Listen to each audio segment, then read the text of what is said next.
Jemaat yang dikasihi Tuhan, mari siapkan hati kita menyambut firman Tuhan. Mari berdoa. Allah sumber hikmat, tuntunlah kami, umat-Mu, saat ini yang akan membaca dan mendengar serta merenungkan firman-Mu. Kiranya Roh Kudus-Mu berkarya memberkati kami semua, agar kami bisa memahami dengan baik dan hidup di dalam firman-Mu. Di dalam kuasa-Mu kami berdoa. Amin. Bacaan pertama menurut Yeremia pasal 17 ayat 5 sampai dengan 10. Beginilah firman Tuhan, terkutuklah orang yang mengandalkan manusia, yang mengandalkan kekuatannya sendiri, dan yang hatinya menjauh daripada Tuhan. Ia akan seperti semak bulus di padang belantara. Ia tidak akan mengalami datangnya keadaan baik.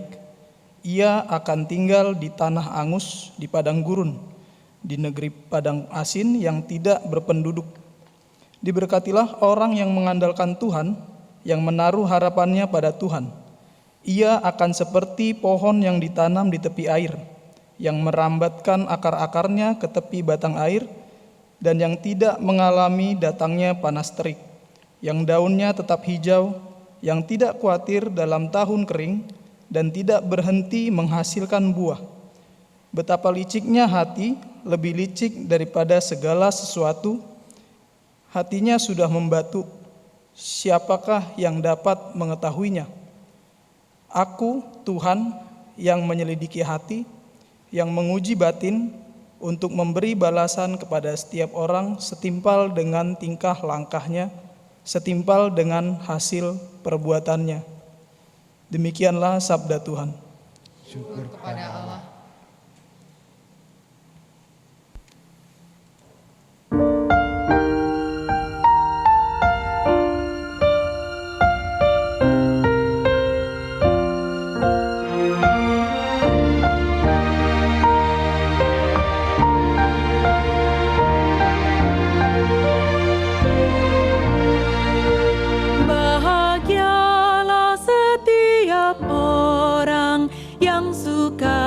Taurat Tuhan, yang tekun merenungkannya, baik siang maupun malam.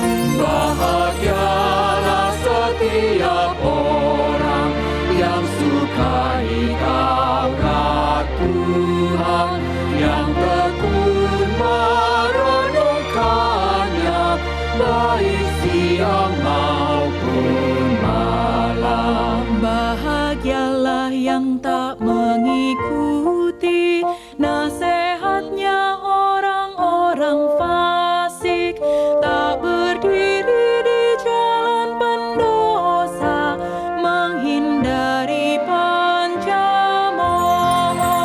Bahagialah setiap orang yang sukai Taurat Tuhan, yang tekun merenungkannya, baik siang maupun malam. Ia bagaikan pohon yang ditanam di tepi aliran air berlimpah, kan berbuah lebat pada musimnya, yang daunnya takkan layu. Bahagialah setiap orang yang sukai Taurat Tuhan, yang tekun merenungkannya, baik siang maupun malam. Tak begitu jalan orang fasik, seperti sekam ditiup angin, takkan tahan dalam penghakiman di kumpulan orang benar. Bahagialah setiap orang yang sukai Taurat Tuhan, yang tekun merenungkannya, baik siang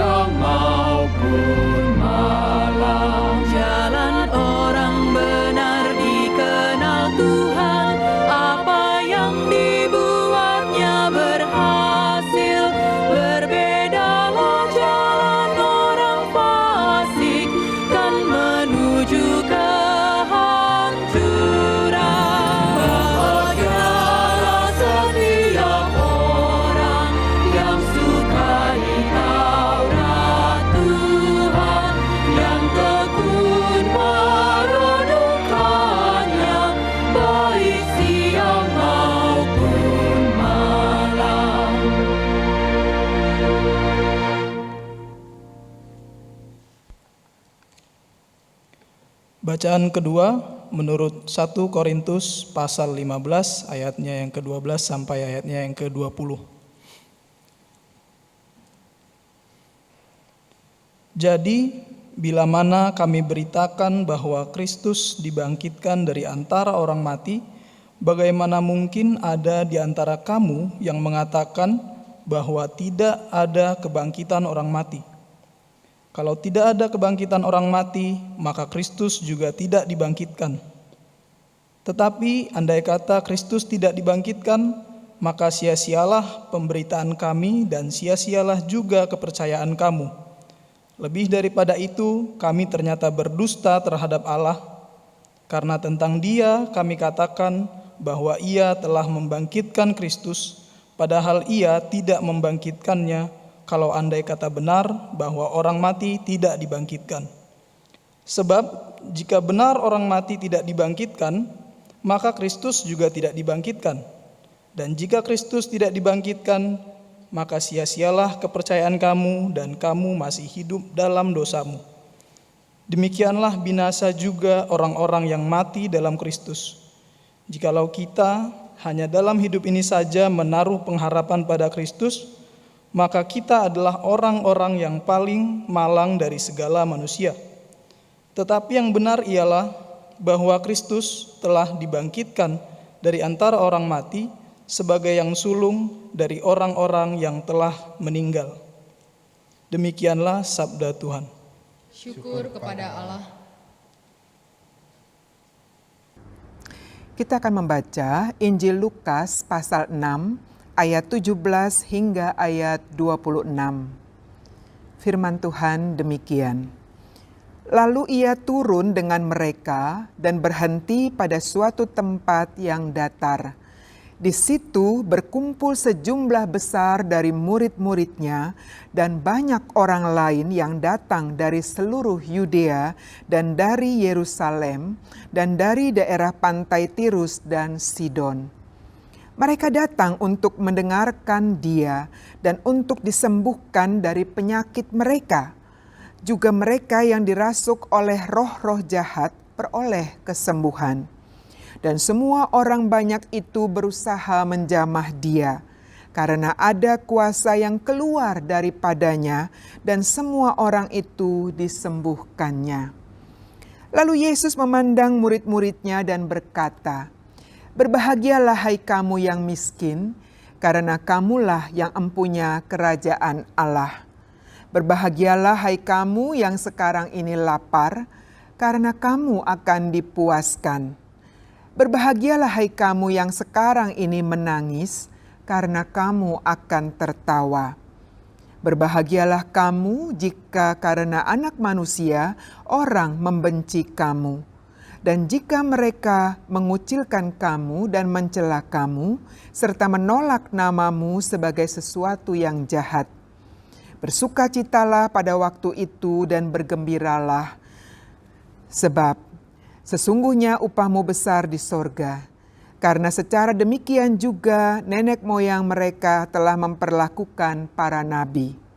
Tetapi celakalah kamu, hai kamu yang kaya, karena dalam kekayaanmu kamu telah memperoleh penghiburanmu. Celakalah kamu yang sekarang ini kenyang, karena kamu akan lapar. Celakalah kamu yang sekarang ini tertawa, karena kamu akan berduka cita dan menangis. Celakalah kamu jika semua orang memuji kamu, karena secara demikian juga nenek moyang mereka telah memperlakukan nabi-nabi palsu. Demikianlah Injil Yesus Kristus menurut Lukas. Yang berbahagia ialah mereka yang mendengarkan firman Allah dan yang memelihara dalam hidupnya. Haleluya.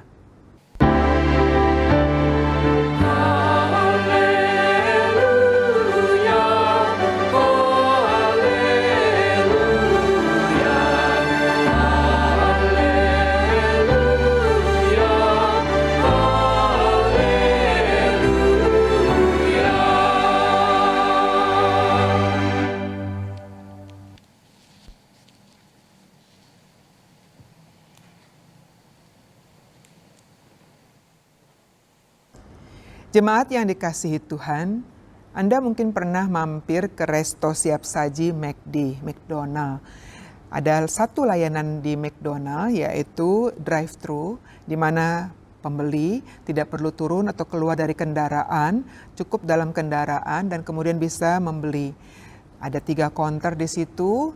Counter pertama biasanya pembeli akan memesan makanan dan ada karyawan yang tidak terlihat fisiknya tapi hanya terdengar suaranya menanyakan apa yang mau kita pesan. Lanjut ke counter kedua, kita akan melakukan transaksi pembayaran yang dilayani oleh karyawan yang tadi melayani kita, yang hanya kita dengar suaranya di counter pertama. Jadi dia akan bertugas rangkap menerima pesanan di counter pertama, dia mendengarkan lewat headsetnya, dan kemudian di counter kedua dia akan melayani transaksi pembayaran kita. Dan lanjut ke counter ketiga, kita akan mengambil atau menerima pesanan makanan kita yang kita beli. Orang yang bertugas di counter kedua sekaligus juga bertugas di counter pertama dengan menerima pesanan, tentu di double atau rangkap tugasnya ya. Dia mendengarkan pesanan dari pembeli yang ada di counter pertama, dia harus fokus menyimak dengan baik apa yang dipesan, mencatatnya, dan kemudian dia juga harus fokus melayani transaksi pembayaran pembeli di counter kedua. Itu bukan tugas yang mudah. Butuh konsentrasi penuh tentunya oleh si karyawan tersebut. Ya, sedikit saja dia tidak memperhatikan, bisa saja dia salah melakukan pembayaran atau kembalian ataukah salah dalam merekap pesanan. Tak jarang kita mendengar dia meminta atau menanyakan kembali apa yang kita pesan di counter pertama karena sulit ya mendengarkan pesanan di counter pertama, tapi juga dia harus mendengarkan ucapan pembeli yang membayar di counter kedua yang melakukan transaksi pembayaran. Mendengar dan mendengarkan, 2 hal yang mirip tetapi berbeda, serupa tapi tidak sama.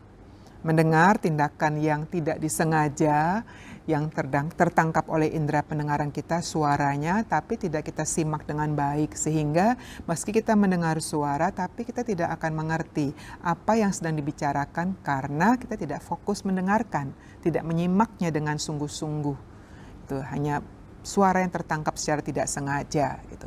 Sementara kalau mendengarkan itu tindakan yang disengaja yang dilakukan dengan menyimak dengan sungguh-sungguh sehingga menangkap jelas maksudnya yang disampaikan oleh pembicara atau suara yang terdengar itu dan kemudian kita bisa merespon pula dengan tepat. Kita masih ingat mungkin belum lama ini Panglima TNI menegur salah seorang jajaran bawahannya yang sedang melakukan rapat bersama dengan Bapak Panglima.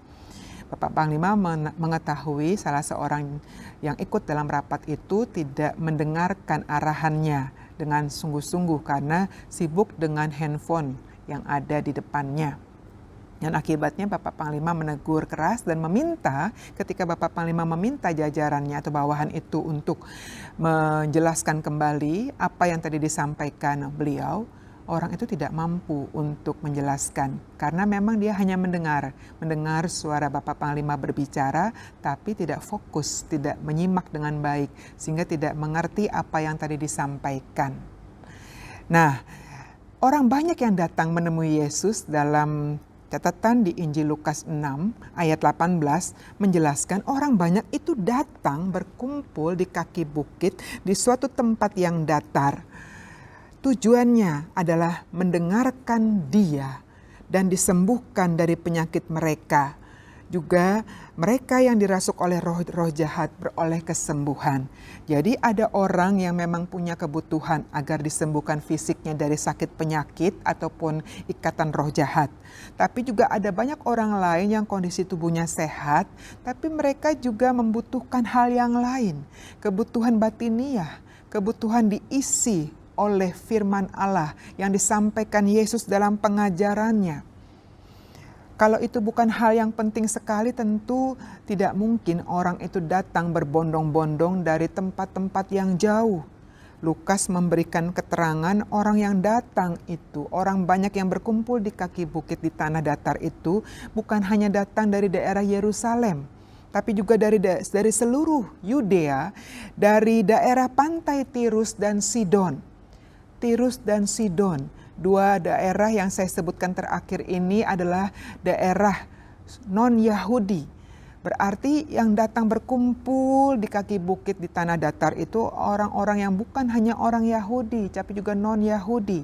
Artinya Yesus sudah dikenal bukan hanya dari orang-orang Yahudi di Yerusalem atau orang-orang dari wilayah Yudea, tapi sampai melewati batas geografi orang-orang Yahudi, nama Yesus sudah dikenal.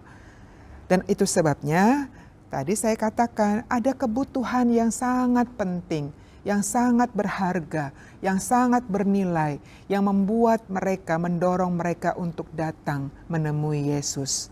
Bukan hanya kebutuhan fisik untuk disembuhkan dan dibebaskan dari ikatan roh jahat, tapi kebutuhan batin untuk diisi, diteguhkan oleh pengajaran Yesus, pemberitaan Yesus akan nilai-nilai yang berlaku dalam kerajaan Allah yang mereka juga butuhkan, bukan hanya kelak nanti dalam kerajaan Allah, tapi saat ini dalam dunia.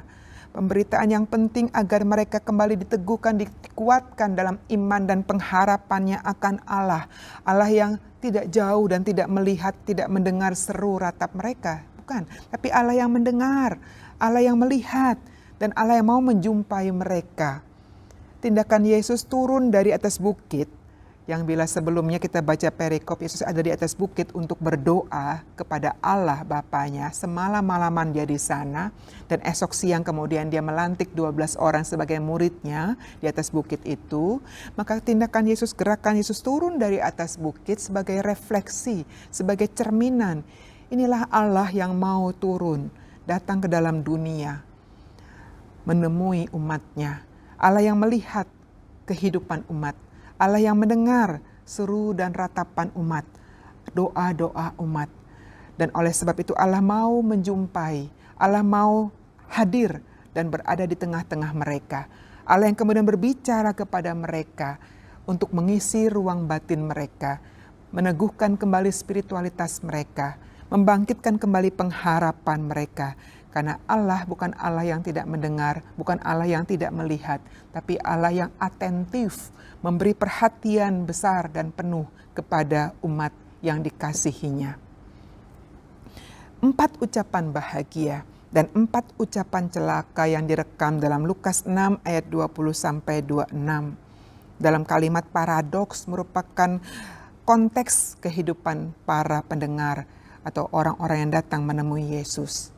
Kaya, miskin, kenyang, lapar, bersuka cita, berduka cita, diterima, ditolak. Kondisi inilah yang terjadi pada masa itu, tapi yang juga terus terjadi sampai masa kini, bukan? Dengan kata lain, Yesus ingin menyampaikan pesannya lewat pengajarannya. Dia ingin menguatkan, meneguhkan iman dan pengharapan para murid-murid, para pengikut, orang banyak itu.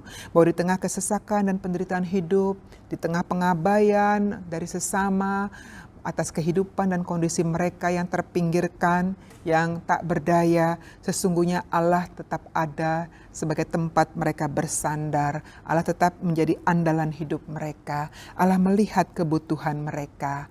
Sebab mereka adalah milik kepunyaan Allah, yang dibahasakan engkaulah empunya kerajaan Allah.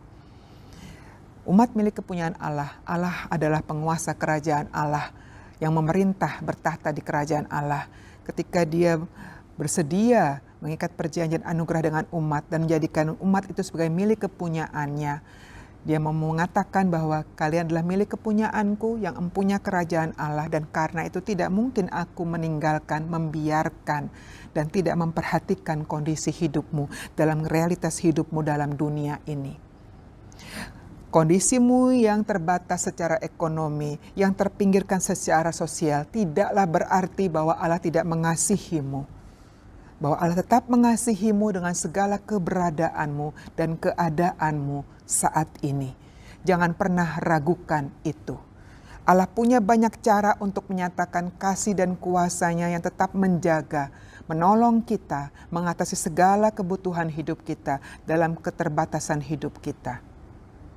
Ada banyak kesaksian iman dari pengikut Tuhan, umat Tuhan, bahwa dalam keterbatasan, himpitan hidup, penderitaan yang dialami, kasih Allah itu ada dan nyata bersama mereka dalam seluruh perjuangan hidupnya.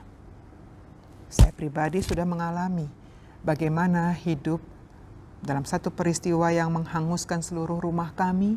Kami keluar hanya dengan baju yang melekat di badan di pagi hari jam 1 pagi. Seorang adik tewas terbakar. Besok mau ganti baju apa sudah tidak ada baju. Besok mau makan apa sudah tidak ada makanan. Ayah saya luka bakar 3 bulan dirawat di rumah sakit. Dan menariknya bahkan teman-teman ayah hanya dengan secarik selembar kertas surat ayah mengatakan saya kena musibah. Habis semua usaha toko dan seisinya. Kalau kalian masih mengingat relasi kita selama ini, kerjasama kita selama ini, tolonglah kami. Dan mereka mengirim barang, 1 kapal datang penuh barang. Walaupun tidak ada sepeser uang pun yang sudah dibayarkan untuk membayar barang-barang itu. Ada banyak cara Allah menolong kami untuk melanjutkan kehidupan. Dan saya yakin bukan cuma saya, tapi Bapak Ibu Saudara dalam segala keadaan yang terbatas, Allah tetap memperhatikan. Allah tahu apa yang kita perlukan. Jangan ragukan itu. Di sisi lain, Yesus juga menyampaikan sikapnya yang menegur keras lewat 4 ucapan celakalah. Bahwa Allah tidak berkenan pada mereka yang secara ekonomi mampu, berkelimpahan, hidup dalam kemakmuran, kecukupan, tapi tidak peduli pada sesama yang menderita, yang dalam kesusahan dan kekurangan. Kekayaan mereka merintangi mereka untuk berkomitmen terhadap Allah, sehingga mereka tidak mampu mengasihi Allah dan mengasihi sesamanya. Kekayaan dan kemakmuran dan kelimpahan itu membuat mereka lupa akan tugas panggilannya sebagai alat kasih dan alat keselamatan Allah bagi sesama yang menderita, yang hidup dalam keterbatasan dan kesengsaraannya. Mereka kehilangan kepekaannya pada penderitaan yang ada di sekelilingnya. Perlu dicatat bahwa Allah bukanlah Allah yang anti terhadap kekayaan. Tapi sikap terhadap kekayaan itulah yang dikritik Yesus dengan keras lewat ucapan celakalah. Saudara, Yesus menyampaikan ajarannya tentang nilai-nilai hidup di dalam kasih Allah. Sebab kasih itulah intisari nilai dalam kerajaan Allah. Yesus ingin menegaskan kepada para pendengar yang saat itu berkumpul, tapi juga kepada kita semua pendengar firman pada saat ini di masa kini. Allah tidak pernah mengabaikan kehidupan kita. Allah tahu dan terus bekerja menyatakan karya kasih-Nya. Pengajaran Yesus menjadi oase di padang gurun kehidupan yang kering, yang sangat relevan untuk para pendengar, bukan cuma di masa itu, juga di masa kini. Ketika kita berjuang keras untuk melanjutkan kehidupan di tengah-tengah himpitan hidup. Jangan ragukan Tuhan, tetaplah bersandar, tetaplah percaya kepadanya. Dia Allah yang memperhatikan hidupmu, berbahagialah engkau, karena engkau milik kepunyaannya yang tetap dipelihara hidupmu olehnya. Bila saat ini engkau menangis karena pengabaian, ketidakpedulian yang ditunjukkan, dilakukan oleh orang di sekelilingmu, masih ada Allah yang memelihara, yang memperhatikan, yang mendengar seruan doamu, yang akan menolongmu untuk menjawab segala kebutuhanmu. Tapi juga lewat nilai-nilai yang disampaikan Yesus, Dia ingin mengingatkan kepada mereka yang hidup dengan nilai-nilai duniawi, nilai materialisme, individualisme, orang yang hanya mengejar kesenangan diri, hedonisme, dan mengabaikan nilai-nilai kasih seperti yang diajarkan oleh kitab suci dan yang juga diingatkan Yesus lewat pengajarannya. Orang-orang yang larut dalam sikap serakah, kesombongan, keegoisan. Yesus ingin mengingatkan kembali, jangan lupakan jati diri sebagai ciptaan Allah, sebagai gambar dan rupa Allah yang harusnya menghadirkan kehendak Allah, yang harusnya mencerminkan sifat Allah, kebaikan Allah kepada sesama. Dan jangan lupakan tugas panggilan kita sebagaimana yang juga Allah kehendaki untuk kita lakukan dalam realita hidup kita. Nilai-nilai luhur dan mulia dan benar yang ada dalam ajaran Yesus itulah yang membuat orang banyak datang pada saat itu. Mereka haus, mereka rindu, diteguhkan, dikuatkan, diisi kembali agar kuat kembali dalam iman, keyakinan, dan pengharapan kepada Allah. Mereka diingatkan bahwa hidup bukan soal mendapatkan, mengumpulkan sebanyak mungkin dalam genggaman kita, bahkan dengan segala cara, merampas, memeras, menindas. Bukan, tapi hidup yang berarti dan berkenan di hadapan Allah adalah membawa, membagikan apa yang ada dalam genggaman kita kepada orang di sekeliling kita. Bahagia bukan karena kita bisa menggunakan power kita untuk memberangus, untuk menindas, untuk mematikan kehidupan orang lain. Tapi ketika kita bisa menggunakan power kita, potensi kita, segala yang ada pada kita untuk menyelamatkan, untuk membangkitkan kembali semangat, untuk membawakan kehidupan bagi mereka yang sudah putus asa dan tak berdaya. Saudara, bukankah itu ajaran Yesus yang sangat-sangat indah, sangat-sangat berharga, yang tak ternilai, yang terus bergema sepanjang masa, yang harus juga terus menjadi pegangan kita, yang mengingatkan kita agar tidak lupa diri, agar tidak hanyut terbawa arus dunia yang menggerus nilai-nilai luhur dan mulia. Sebagai umat Tuhan, kita harus terus fokus mendengarkan, menyimak dengan sungguh-sungguh, serius berkomitmen menjalankan hidup di jalan Allah, dan agar kita tidak tersesat dalam arus dunia yang berusaha menjauhkan kita dari jalan Allah. Fokus mendengarkan agar kita selamat dan tidak terbawa arus, tersesat, dan bahkan lenyap binasa.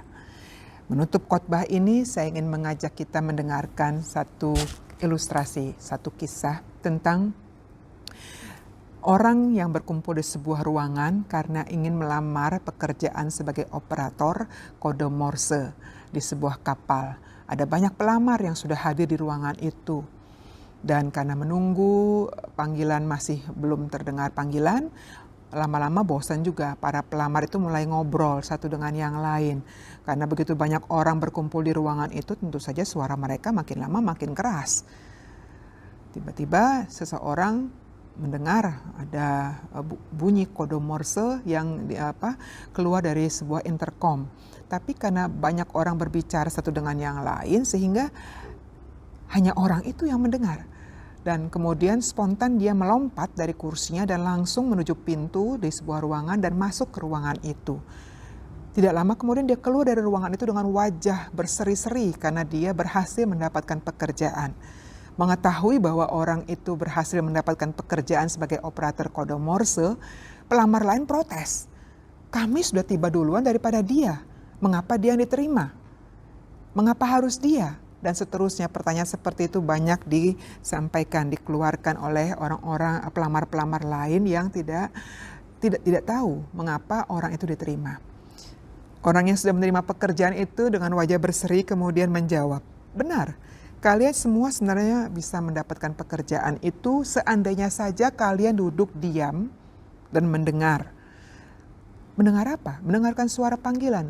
Suara panggilan apa? Orang itu menjawab, karena kalian sibuk berbicara satu dengan yang lain, kalian tidak memperhatikan intercom itu mengeluarkan suara panggilan dengan kode Morse. Memang suaranya hanya bip, bip, bip, bip. Tapi karena kalian tidak mendengar, sibuk berbicara, kalian tidak mendengarkan. Sementara kalau kalian duduk diam dan tenang, pasti suara kode Morse itu terdengar dengan jelas. Dan aku mendengar suara itu yang menyampaikan pesan. Orang pertama yang mendengar pesan suara ini harap masuk untuk mendapatkan pekerjaan ini.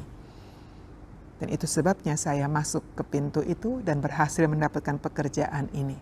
Karena saya duduk, diam, tenang, dan berhasil mendengarkan suara kode Morse dari intercom itu. Saudara, hidup sebagai pengikut Tuhan, menjalankan perintah ajaran Tuhan, tidak mudah. Butuh keseriusan, fokus mendengarkan firman Tuhan, tapi juga memahaminya dan berusaha menjalankannya. Agar kita tidak hanyut oleh arus kehidupan dunia dengan begitu banyak nilai-nilai kehidupan, suara-suara bising hingar-bingar di sekitar kita yang kerap menjauhkan kita dari nilai-nilai kerajaan surga. Mari berfokus untuk hidup sebagai pengikut Tuhan, mendengarkan suaranya, mengikutinya, menjalankannya, agar kita selamat sampai labuhan akhir sebagai pemilik atau mereka yang berhak mendapat bagian dalam kerajaan Allah. Amin.